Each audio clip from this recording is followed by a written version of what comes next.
Hello Footy Tippers, welcome along to round 4 of Super Rugby 2014. Greg Growden alongside myself, Russ Barwick, to help you out with who's going to win and why. And we kick it off, Greg, with the Hurricanes and the Brumbies, who've lost David Pocock and have got a few injury worries already early in this season at the Cake Tin Friday night. And I haven't been too impressed with them. I know they won in Perth last week, but it was very sloppy, very disorganised. And I got a feeling, I know the Hurricanes are ordinary, they're going to win and the Brumbies are going to suffer. Without Pocock, they lack leaders big time. Okay, well, the Brumbies have got that trip back from Perth, but the Hurricanes had the early trip to South Africa. A little bit of a difficult backup to go again on a Friday night. Yeah, I know. Hurricanes are not great. I just think the Brumbies, there's something wrong there. They are disorganised. They look a bit disinterested. And I just got a feeling, without Pocock there, the Brumbies a bit torn and frayed. There's a bit of pressure on the Reds. They were certainly disorganised and disinterested last week, and the Waratahs were fantastic. They take on the Cheetahs. Might be an opportune time to get some confidence back, although the Cheetahs do have a good record over here. They do. They always go well. I've tipped the Reds, but not confidently. They've got quite a few injuries, and they've also made some unusual changes. I'm just going to go home ground with this one. Reds, but not by much. Okay, if you'd have said to me that Crusaders would be 10th or 11th or 12th at the start of the year, it's unbelievable.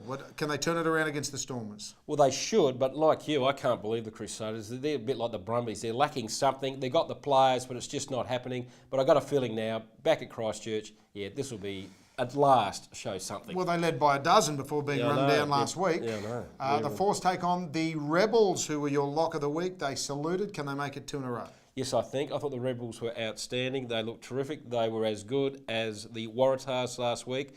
And I think the Force are just a waste of time this year. What they're doing, I've got no idea. So I think the Rebels are going to win well, and good on the Rebels. They're getting their act together. Harsh but fair. The Bulls take on the informed Blues, who bounced back from that come from behind win last week. The Blues are a good chance there, but it's going to be tough, long trip. So I'm going to go Bulls again, not confidently, but I think again, home ground. Sharks and take on the Lions in the final game of a reduced weekend with 3 teams having the bye, which are the teams ranked 1, 3 and 4 on the ladder. Yeah, it's an unusual situation, particularly when up against NRL, but that's the way it's gone. This game, Sharks, I know Lions have been going very well, but this is reality check time. Sharks by plenty. Okay, let's have a look at the tips from Gregory there on screen for round 4 of Super Rugby. It's the Hurricanes, Reds, Crusaders, all the home teams to kick things off. The Rebels to be the only away team to win for the weekend. And wrapping it up with the Bulls and the Sharks. And your lock of the week?